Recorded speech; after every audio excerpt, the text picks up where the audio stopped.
क्या आपको कभी ऐसा लगता है कि आप सब कुछ ठीक कर रहे हैं, लेकिन फिर भी आपका दिमाग किसी खतरे का अलार्म बजा देता है? आप बस किसी दोस्त का जवाब ना आने पर परेशान हो जाते हैं, कोई छोटी सी गलती घंटों तक दिल की धड़कन बढ़ा देती है, या फिर किसी नए काम की शुरुआत से पहले इतनी घबराहट होती है मानो कोई बहुत बड़ा हादसा होने वाला हो। आप जानते हैं कि यह तर्क संगत नहीं है, लेकिन फिर भी ये बेचैनी, ये चिंता, ये घबराहट खुद पर हावी हो जाती है। नमस्ते दोस्तों, स्वागत है आपका सुनो बुक समरी में। आज हम एक ऐसी किताब की बात करेंगे जो आपको आपके ही दिमाग का नक्शा दिखाती है, रीवायर योर एंग्शियस ब्रेन, जिसे लिखा है निक ट्रेंटन ने। यह किताब कोई डॉक्टर की क्लिनिकल रिपोर्ट नहीं है, यह एक आम इंसान की उस जंग की कहानी है जो उसने अपने ही दिमाग की घबराहट से लड़ी और जीती। निक बताते हैं कि एंजाइटी सिर्फ एक बीमारी नहीं, यह एक सीखी हुई आदत है, और अच्छी बात यह है कि जिसे सीखा जा सकता है उसे बदला भी जा सकता है। यह किताब आपको सिखाती है कि कैसे आप अपने ओवर थिंकिंग, सेल्फ डाउट और कांस्टेंट वरी के सर्किट्स को पहचान सकते हैं और फिर उन्हें धीरे धीरे बदल सकते हैं, बिना दवाइयों के, बिना लंबी थेरेपी के, सिर्फ छोटे छोटे डेली रिवायरिंग स्टेप्स से। आज का यह सफर आपको आपके ही एंग्शियस ब्रेन से मिलवाएगा और फिर उसके पैटर्न्स को तोड़कर एक शांत और सेंटर्ड जिंदगी की ओर ले चलेगा। तो चलिए अब आगे बढ़ते हैं और सबसे पहले समझते हैं कि यह एंग्शियस ब्रेन काम कैसे करता है और यह ओवर थिंकिंग हमें बार बार क्यों जकड़ लेती है। कई लोग सोचते हैं कि एंग्जाइटी का मतलब होता है बहुत ज्यादा डर जाना, लेकिन निक ट्रेंटन कहते हैं एंग्जाइटी का असली चेहरा है ओवर थिंकिंग, यानी वो दिमाग जो हर बात को बार बार चबाता है, हर स्थिति में खतरा ढूंढता है और हर निर्णय में सबसे बुरा परिणाम देखता है। अब सोचिए, अगर कोई बच्चा रोज रोज यही सुने कि तू ये करेगा तो कुछ गड़बड़ हो जाएगा, सावधान रह, तुझे धोखा मिल सकता है, हर चीज पहले से प्लान करनी होगी वरना पछताना पड़ेगा, तो धीरे धीरे उसका विश्वास कम होने लगेगा और डर उसकी डिफॉल्ट लैंग्वेज बन जाएगी। कुछ ऐसा ही होता है हमारे दिमाग के साथ। जब हम लगातार किसी बात पर सोचते रहते हैं, जैसे क्या मेरी जॉब सुरक्षित है, अगर मेरी हेल्थ रिपोर्ट खराब आई तो, कहीं लोग मुझे जज तो नहीं कर रहे, तो दिमाग में नए न्यूरल पाथवेज बनने लगते हैं। हर बार जब हम एक ही चिंता को रिपीट करते हैं तो दिमाग उसे और मजबूत बनाता है। यह बिल्कुल वैसा है जैसे एक घोड़ा बार बार एक ही रास्ते पर चले तो धीरे धीरे वो रास्ता गहराता जाता है। ओवर थिंकिंग एक स्ट्रैटेजी होती है, कंट्रोल पाने की कोशिश, लेकिन अफसोस की बात यह है कि यह स्ट्रैटेजी हमें और ज्यादा हेल्पलेस बना देती है। मान लीजिए आप किसी प्रेजेंटेशन की तैयारी कर रहे हैं, आप बार बार सोचते हैं अगर मैं भूल गया तो, अगर सबने हंस दिया तो, अगर मेरे शब्द ठीक से नहीं निकले तो। अब आपका दिमाग रिहर्सल नहीं कर रहा, वो खतरे की रिहर्सल कर रहा है। आप फिजिकली कुछ नहीं कर रहे, लेकिन अंदर से आपका दिमाग उसी प्रेजेंटेशन को सैकड़ों बार जी रहा है, हर बार नए डर के साथ। इससे होता क्या है, आपका नर्वस सिस्टम अलर्ट मोड में चला जाता है, दिल तेज धड़कता है, सांसें छोटी हो जाती हैं और आपकी बॉडी बिना किसी असली खतरे के पैनिक के लिए तैयार हो जाती है। यही है एंग्शियस ब्रेन जो हर न्यूट्रल स्थिति को नेगेटिव आउटकम में बदल देता है। लेकिन अच्छी बात यह है कि जैसे यह पैटर्न बना है वैसे ही इसे बदला भी जा सकता है, और इसके लिए सबसे पहला कदम है डर और हकीकत के बीच फर्क समझना। एक दिन निक ट्रेंटन अपने ऑफिस में बैठे थे और उन्हें अचानक लगा, क्या मैं किसी को नाराज कर बैठा हूं? शायद मैंने कुछ गलत बोल दिया। उन्होंने कुछ देर उस बात को टटोला और फिर खुद से पूछा, क्या मेरे पास कोई ठोस सबूत है? और जवाब था नहीं। यही फर्क होता है डर और तथ्य के बीच। हमारा दिमाग डर को इतने यकीन से पेश करता है कि वो हमें सच्चाई लगने लगता है। जैसे अगर मैंने जवाब नहीं दिया तो वो नाराज हो जाएगा, अगर मैंने मना किया तो सब मुझे सेल्फिश समझेंगे, अगर मुझे नींद नहीं आई तो मेरी तबीयत बिगड़ जाएगी। लेकिन हर डर सच्चाई नहीं होता, वो बस एक पर्सपेक्टिव होता है। जब भी आपका एंग्शियस ब्रेन कोई ऐसा डर दिखाए जो आपके शरीर को स्ट्रेस में डाल दे, तो अपने आप से एक सीधा सवाल कीजिए, क्या यह डर सच में घट चुका है या यह सिर्फ मेरे दिमाग की कहानी है? यहां निक एक बेहद सरल लेकिन दमदार टेक्निक शेयर करते हैं, लेबलिंग यानी नाम देना। जब भी आपके भीतर से डर की कोई आवाज उठे, जब भी मन में घबराहट का तूफान उठे, तो उसे अनदेखा मत कीजिए, उसे पहचानिए और लेबल कीजिए। यह सिर्फ एक एंग्शियस थॉट है, यह एक पॉसिबिलिटी है, कोई सर्टेनिटी नहीं। यह मेरा डर है, सच्चाई नहीं। अब यह सुनने में जितना साधारण लगता है, असल में यह दिमाग के लिए एक रियलिटी चेक की तरह काम करता है। जब आप किसी डर को नाम देते हैं तो आप उसे बिना लड़े स्वीकार करते हैं, और एक्सेप्टेंस ही एंजाइटी की सबसे बड़ी दवा है। लेबल करने से आपका दिमाग समझने लगता है कि हर विचार सच नहीं होता, हर डर खतरनाक नहीं होता, और हर पॉसिबिलिटी भविष्य की गारंटी नहीं होती। जैसे ही आप अपने डर को पहचान कर लेबल करते हैं, आप और आपका दिमाग दोनों एक कदम पीछे हटते हैं, और यहीं से शुरू होती है मेंटल रीवायरिंग की प्रक्रिया। ये एक तरह से दिमाग को रीप्रोग्राम करने की प्रैक्टिस है, जहां आप उसे सिखाते हैं कि हर सोच पर रिएक्शन देना जरूरी नहीं। प्रैक्टिस कीजिए। हर बार जब कोई डर भरे विचार आए, उन्हें पहचानिए, उन्हें नाम दीजिए और फिर छोड़ दीजिए। धीरे धीरे यह आदत आपकी एंजाइटी को कमजोर करने लगेगी और आपके दिमाग को मजबूत। अब बात करते हैं एक और पावरफुल टेक्निक की, जर्नलिंग द फियर, यानी अपने डर को लिखना। हर दिन सिर्फ 5 मिनट निकालिए और उस डर को लिखिए जो बार बार आपके दिमाग में घूमता है। अब उस डर के ठीक सामने 2 सवाल पूछिए। ए, इसका क्या सबूत है? दूसरा, इसका दूसरा मतलब क्या हो सकता है? या इसकी कोई ऑल्टरनेट एक्सप्लेनेशन क्या हो सकती है? उदाहरण के तौर पर, डर, अगर मैं अपने काम में फेल हो गया तो सब मुझे निकम्मा समझेंगे।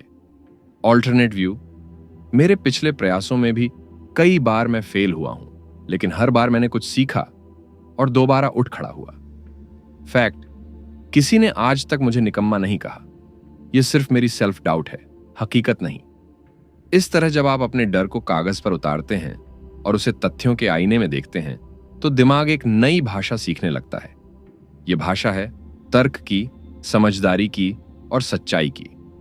जैसे जैसे आप यह अभ्यास करते हैं, वैसे वैसे आपका दिमाग नए न्यूरल सर्किट्स बनाना शुरू करता है। ऐसे रास्ते जो सिर्फ डर और चिंता से नहीं, बल्कि सच्चाई और अनुभवों से जुड़े होते हैं। और जब एक बार आप डर को अलग से पहचानना सीख जाते हैं, तब आप उस वरी लूप को तोड़ सकते हैं। वही लूप जो आपके दिमाग को बार बार एंग्शियस बनाता है, बिना किसी वजह के। यह जर्नलिंग सिर्फ एक लेखन अभ्यास नहीं, ये एक मेंटल डिटॉक्स है। डर को लिखिए, समझिए, चुनौती दीजिए और फिर आगे बढ़ जाइए। कभी कभी ऐसा लगता है कि चिंता करने से हम किसी चीज पर कंट्रोल पा लेंगे। अगर मैं इसके बारे में सोचता रहूं तो शायद मैं कोई सोल्यूशन निकाल लूंगा।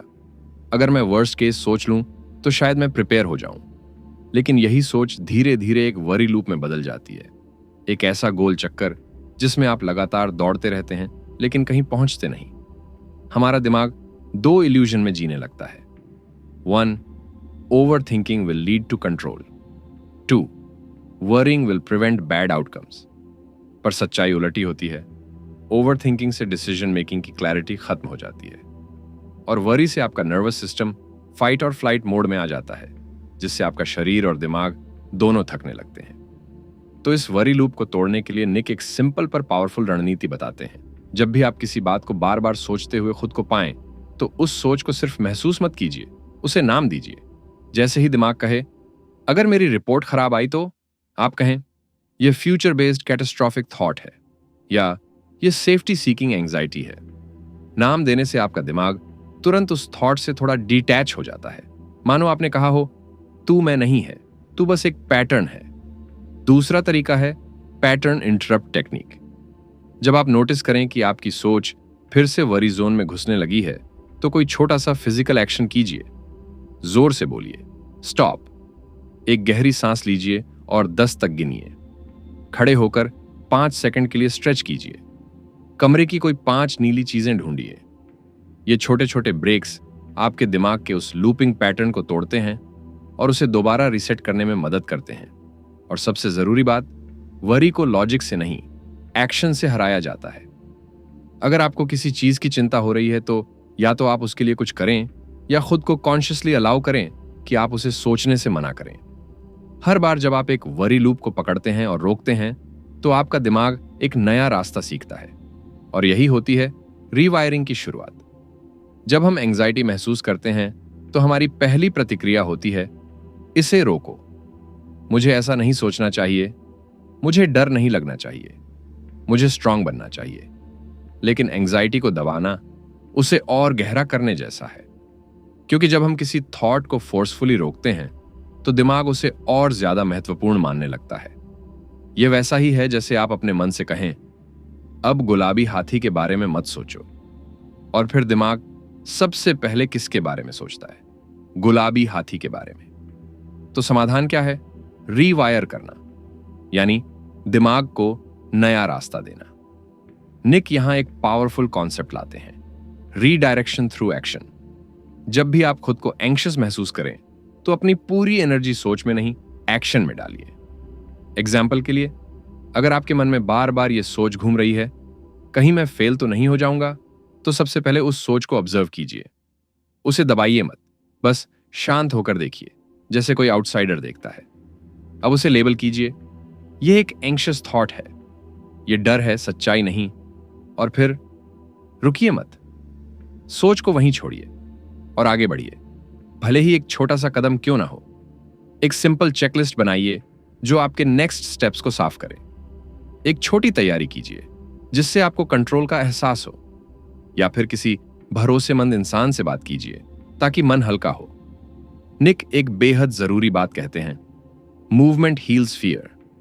मतलब डर से लड़ने का सबसे असरदार तरीका है हरकत में आना। क्योंकि जब आप एक्शन लेते हैं तो दिमाग को यह मैसेज जाता है कि आप हेल्पलेस नहीं हैं, आप ड्राइवर की सीट में हैं। और यही एहसास एंजाइटी को कमजोर करने लगता है। डर वहीं रहेगा, लेकिन आप उसके आगे नहीं झुकते, आप चलते रहते हैं और वो पीछे छूटने लगता है। दूसरी स्ट्रेटजी है विजुअलाइजेशन और सेंसरी ग्राउंडिंग, यानी कल्पना के सहारे खुद को मानसिक रूप से स्थिर करना। जब एंग्शियस थॉट्स आपको घेर लें, जब दिमाग बार बार खतरे की घंटी बजाने लगे, तो कुछ पल के लिए खुद को रोकिए और अपनी आंखें बंद कीजिए। अब इमेजिन कीजिए कि आप किसी बहुत शांत जगह पर हैं, शायद किसी पहाड़ की ऊंचाई पर जहां चारों तरफ हरियाली है, या किसी नीले शांत झील के किनारे जहां सिर्फ हवा की सरसराहट और पानी की धीमी आवाज है। लेकिन सिर्फ देखिए मत, अब अपने पांचों सेंसेस को एक्टिव कीजिए। सूंघिए, क्या आप महसूस कर सकते हैं वो मिट्टी की भीनी भीनी खुशबू, जैसे बारिश के बाद धरती सांस ले रही हो? सुनिए, दूर कहीं पंछियों की चहचहाहट गूंज रही है और पास ही झील का पानी हल्के हल्के थपेड़े मार रहा है। महसूस कीजिए, ठंडी हवा आपके चेहरे से धीरे धीरे टकरा रही है, जैसे कोई आपको सुकून से छू रहा हो। देखिए, आसमान खुला है, नीला है, और उसमें तैरते बादल मानो आपकी बेचैनी को अपने साथ ले जा रहे हों। छुइए, क्या आपके पैरों के नीचे मुलायम घास है, या आप किसी लकड़ी के पुराने पुल पर खड़े हैं जिसकी बनावट आपकी उंगलियों से महसूस हो रही है? यह अभ्यास आपका दिमाग एक पावरफुल शिफ्ट में डाल देता है, सर्वाइवल मोड से सेफ्टी मोड में। मतलब जहां पहले दिमाग खतरे की तलाश में था, अब वह सुरक्षा और स्थिरता को महसूस करने लगता है। यह कोई कल्पना मात्र नहीं, यह एक बायोकेमिकल रियलिटी है। विजुअलाइजेशन से दिमाग की वही न्यूरल पाथवेज एक्टिवेट होती हैं जो किसी रियल पॉजिटिव अनुभव में होती हैं, और बार बार इस अभ्यास से आप अपने एंग्शियस ब्रेन को सिखा सकते हैं कैसे डर से नहीं, शांति से जुड़ना है। तीसरा तरीका है माइंडफुल ब्रीदिंग, यानी सचेत होकर सांस लेना। जब भी कोई एंग्शियस थॉट उठे, जब भी मन में हलचल होने लगे, दिल की धड़कन तेज लगने लगे, तो सबसे पहले एक काम जरूर कीजिए। धीरे से, नरमी से कहिए, मैं अभी यहां हूं और मैं सुरक्षित हूं। बस इतना कहने से ही दिमाग को एक एंकर मिल जाता है, एक पकड़ जो उसे चिंता के तूफान से निकालकर वर्तमान की जमीन पर लाती है। अब अपनी सांसों की ओर ध्यान लीजिए। 4 सेकंड तक धीरे धीरे सांस अंदर लीजिए, फिर 4 सेकंड तक उसे रोकिए, और फिर 4 सेकंड तक धीरे धीरे बाहर छोड़िए। इसे कम से कम 3 बार दोहराइए, बिना किसी जल्दबाजी के, बिना किसी रुकावट के। हर एक साइकिल के साथ आपका नर्वस सिस्टम शांत होने लगता है, दिमाग की दौड़ धीमी पड़ने लगती है, और आप एंग्जाइटी के पंजे से आजादी महसूस करने लगते हैं। माइंडफुल ब्रीदिंग कोई जादू नहीं, यह एक इनर रीसेट बटन है जिसे आप कहीं भी कभी भी दबा सकते हैं, जब भी जरूरत हो खुद को दोबारा संभालने के लिए। यह सिंपल पैटर्न आपके नर्वस सिस्टम को काम करता है और दिमाग को बताता है कि अभी कोई इमीडिएट थ्रेट नहीं है।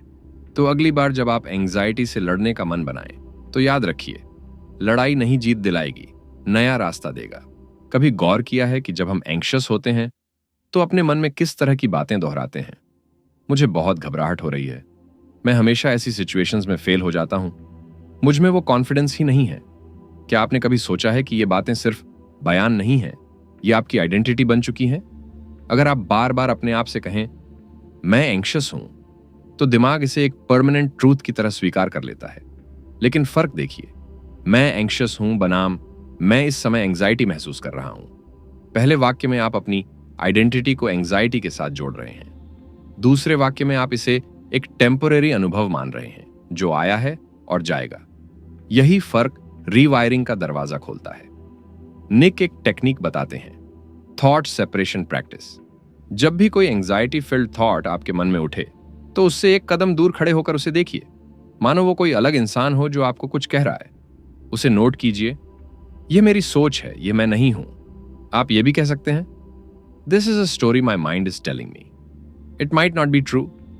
इससे आपका सबकॉन्शियस धीरे धीरे सीखता है कि हर सोच आपकी रियलिटी नहीं है और आपको उससे रिएक्ट नहीं करना है। अब बात करते हैं आइडेंटिटी की। निक कहते हैं, जैसे आप अपने बारे में सोचते हैं वैसे ही आप बनते हैं।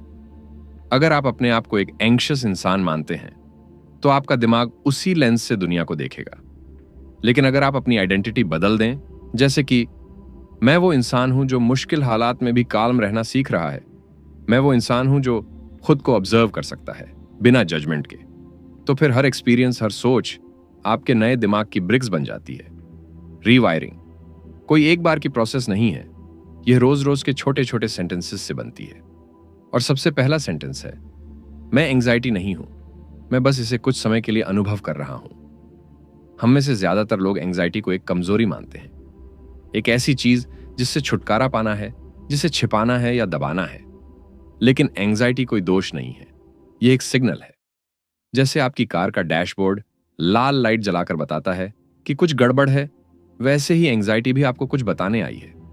अब सोचिए, अगर कोई कार चलाते समय बार बार वार्निंग लाइट दिखे और आप हर बार बस उसे टेप से ढक दें, तो क्या कार ठीक हो जाएगी? नहीं ना। उसी तरह एंग्जाइटी को इग्नोर करना, दबाना या उससे भागना असल कारण से दूर भागने जैसा है। निक एक नया माइंडसेट सिखाते हैं, क्यूरियोसिटी ओवर जजमेंट। जब भी एंग्जाइटी आए तो खुद से पूछिए, यह डर मुझे क्या बताना चाह रहा है? मेरे जीवन में क्या चीज है जो अटेंशन मांग रही है? क्या यह डिस्कंफर्ट मुझे किसी बाउंड्री की कमी, किसी नीड की अनदेखी या किसी बीते दर्द की याद दिला रहा है? मान लीजिए आप बार बार सोशल सिचुएशंस में एंग्शियस हो जाते हैं। आप कह सकते हैं, मैं बहुत सोशली ऑकवर्ड हूं, मुझे प्रॉब्लम है। या आप कह सकते हैं, मेरा नर्वस सिस्टम मुझे बताने की कोशिश कर रहा है कि मुझे अप्रूवल की आदत लगी हुई है और शायद मैंने खुद को कभी अनकंडीशनल एक्सेप्टेंस नहीं दिया। यह पर्सपेक्टिव शिफ्ट एंग्जाइटी को एक दुश्मन से बदलकर एक गाइड बना देता है। निक इसे मैसेज बेस्ड प्रोसेसिंग कहते हैं, यानी हर एंग्शियस मोमेंट में एक सवाल छिपा होता है, तुम अपनी जिंदगी में क्या बदलना चाहते हो? और जब आप इस मैसेज को क्यूरियोसिटी से सुनने लगते हैं, तो एंग्जाइटी कम होने लगती है, क्योंकि अब उसे जोर से चिल्लाने की जरूरत नहीं। तो अगली बार जब एंग्जाइटी उठे तो खुद से कहिए, शांत हो जाओ, मैं तुम्हें सुन रहा हूं। यही एक्सेप्टेंस, यही अवेयरनेस आपकी हीलिंग जर्नी का टर्निंग पॉइंट बन सकता है। अगर आप जिम जाते हैं तो जानते होंगे, सिर्फ एक दिन की मेहनत आपको फिट नहीं बनाती। फिटनेस कंसिस्टेंसी से आती है, रोज के छोटे छोटे अभ्यासों से। ठीक वैसे ही मेंटल फिटनेस भी रोज की छोटी आदतों से बनती है। और निक ट्रेंटन एंग्जाइटी को ठीक करने के लिए इसी प्रिंसिपल को अपनाने की सलाह देते हैं। वो कहते हैं, एंग्जाइटी को मिटाने की जरूरत नहीं, आपको बस एक नया डिफॉल्ट स्टेट बनाना है। चलिए अब बात करते हैं उन डेली रिवायरिंग रिचुअल्स की जो आपके माइंड को ग्रेजुअली शांत और सेंटर्ड बना सकते हैं। एक, सुबह की शुरुआत क्लियर माइंड रिचुअल से करें। जैसे ही आप जागें, सबसे पहले अपने फोन की स्क्रीन ना देखें। उसके बजाय अपनी आंखें बंद करें और खुद से पूछें, आज मैं कैसा महसूस करना चाहता हूं। फिर 3 गहरी सांसें लें और हर सांस के साथ कहें, इनहेल काल्मनेस, एक्सहेल फियर। यह अभ्यास आपके नर्वस सिस्टम को रिसेट करता है और आपके दिन की दिशा तय करता है। 2, दिन में 3 बार पॉज एंड लेबल टेक्निक। दिन में 3 बार 60 सेकंड के लिए रुकें और अपने मन में चल रहे विचारों को लेबल कीजिए। उदाहरण, यह चिंता है, ये प्लानिंग है, ये गिल्ट है। इस अभ्यास से दिमाग को यह ट्रेनिंग मिलती है कि वह रिएक्टिव होने से पहले ऑब्जर्व करे। 3. Gratitude mapping exercise. हर शाम 3 ऐसी चीजें लिखिए जिनके लिए आप आभारी हैं, लेकिन शर्त यह है कि वे दिन की छोटी छोटी चीजें हों। जैसे चाय का स्वाद अच्छा था, एक दोस्त ने मुस्कुराकर बात की, आज तेज बारिश की आवाज सुकून भरी लगी। Gratitude is the antidote to anxiety because it shifts the focus from threat to safety. 4th body awareness minute. दिन में कभी भी 1 मिनट के लिए खुद से डिस्कनेक्ट होकर सिर्फ अपनी बॉडी को फील कीजिए। पैरों का धरती से कनेक्शन, सांस की गहराई, कंधों में टेंशन, सब पर ध्यान दीजिए।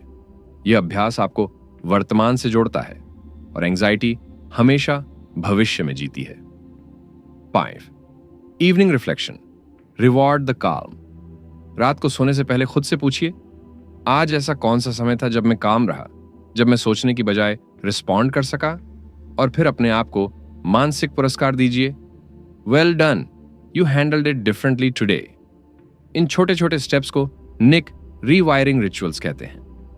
कोई बड़ा मिरेकल नहीं होता, बस कंसिस्टेंसी ही सबसे बड़ा जादू है। हर बार जब आप कोई नया काल्म बिहेवियर दोहराते हैं, दिमाग में एक नया न्यूरल पाथ बनता है और यही बार बार होने पर आपका नया स्वभाव बन जाता है। हम में से कई लोग जब एंजाइटी को खत्म करने की कोशिश करते हैं तो अपने आप से बहुत सख्त हो जाते हैं। मुझे यह सोच नहीं आनी चाहिए थी, मैंने फिर वही गलती दोहरा दी, शायद मैं कभी ठीक नहीं हो पाऊंगा। Harshness never heels, compassion does. बदलाव एक डेलिकेट जर्नी है और यह तभी फलता फूलता है जब आप खुद के साथ वैसा व्यवहार करें जैसा आप किसी डरे हुए बच्चे के साथ करते हैं। निक यहां एक जरूरी डिस्टिंक्शन बताते हैं। डिसिप्लिन का मतलब पनिशमेंट नहीं होता है। डिसिप्लिन का मतलब है एक दिशा, एक डेली रिदम और एक इनर स्ट्रक्चर। और कंपैशनेट डिसिप्लिन का मतलब है आप जब गिरें तो खुद को धक्का नहीं, हाथ दीजिए। चलिए समझते हैं कि यह माइंडसेट किस तरह दिखता है। 1. अपनी असफलताओं को क्यूरियोसिटी से देखिए, जजमेंट से नहीं।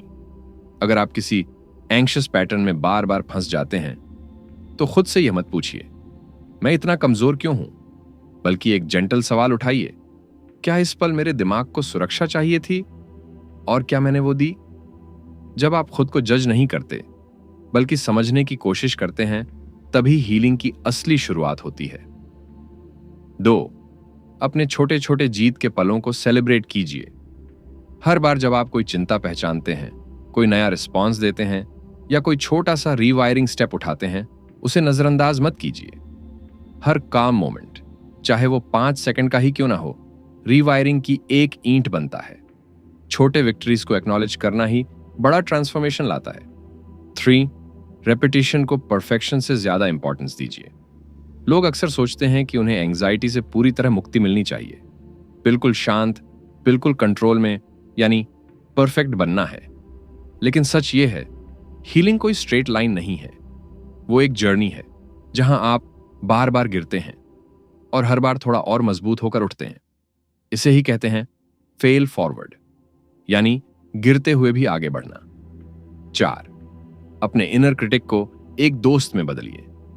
जब आपके अंदर की आवाज कहे तुमसे कुछ नहीं होगा, तो उस पर विश्वास मत कीजिए, बल्कि धीरे से जवाब दीजिए, मुझे अभी सीखना बाकी है और मैं सीख रहा हूं, धीरे धीरे लेकिन लगातार। आपका इनर क्रिटिक भी दरअसल डर से ही बना है। अगर आप उससे जंग नहीं, संवाद करेंगे तो वो धीरे धीरे सपोर्टर में बदल सकता है। ये 4 माइंडसेट शिफ्ट्स आपकी एंजाइटी को सिर्फ मैनेज नहीं करते, वो आपकी आइडेंटिटी को हीलिंग की ओर मोड़ देते हैं। कंपैशनेट डिसिप्लिन का मतलब है आप अपने नर्वस सिस्टम को ऐसा एनवायरनमेंट देते हैं जिसमें वो बदलने से डरता नहीं, बल्कि उस बदलाव को अपना लेता है। और याद रखिए, एंजाइटी को हराने का सबसे जेंटल और सबसे इफेक्टिव तरीका है खुद से दोस्ती करना। जब आप इस वीडियो को अभी तक देख रहे हैं तो शायद आपके भीतर कहीं एक आवाज थी, क्या सच में मैं बदल सकता हूं? क्या ये एंजाइटी कभी कम होगी? क्या मेरा दिमाग कभी शांत हो सकेगा? और अगर आपने आज इस पूरी यात्रा को सुना, समझा और थोड़ा भी महसूस किया, तो जवाब है हां, बिल्कुल हो सकता है। निक ट्रेंटन की यह किताब हमें यह सिखाती है कि एंजाइटी कोई परमानेंट डिफेक्ट नहीं है, ये एक सीखा हुआ पैटर्न है और हर सीखी हुई चीज को अनलर्न किया जा सकता है। आपका दिमाग कोई टूट चुकी मशीन नहीं है। यह एक जादुई प्रणाली है जो हर दिन खुद को नए अनुभवों से बदल सकती है। और वो बदलाव किसी बड़ी मोटिवेशन, भारी डिसिप्लिन या परफेक्ट माइंडसेट से नहीं आता। वो आता है उन छोटे छोटे क्षणों से जब आप चिंता को पहचानते हैं, उसे रोकते हैं और खुद से कह पाते हैं, मैं यहां हूं, मैं सुरक्षित हूं और मैं अब नया रास्ता चुन रहा हूं। यह किताब एक वादा करती है कि चाहे आपका पास्ट कितना भी एंग्शियस रहा हो, आपका फ्यूचर एक काल्म माइंड के साथ लिखा जा सकता है। लेकिन उसके लिए जरूरत है हर दिन थोड़ा थोड़ा रिवायरिंग करने की, थोड़ी ज्यादा अवेयरनेस, थोड़ा ज्यादा कंपैशन और थोड़ी ज्यादा क्यूरियोसिटी। क्योंकि आखिरकार आप एंग्जाइटी नहीं हैं, आप उससे कहीं बड़े हैं। दोस्तों, इस शांतिपूर्ण यात्रा में हमारे साथ जुड़ने के लिए दिल से धन्यवाद। अगर आपने इस वीडियो में कुछ भी ऐसा सुना जिसने आपके भीतर की उलझनों को थोड़ा सुलझाया हो, तो इसे लाइक करें, शेयर करें और चैनल सोनू बुक समरी को अभी सब्सक्राइब करें। नीचे कमेंट में हमें बताइए आपका वो कौन सा एंग्शियस थॉट है जिसे आप अब नए नजरिए से देखना चाहते हैं। फिर मिलेंगे एक नई किताब, एक नई सोच और एक नई शांति के साथ। जय हिंद।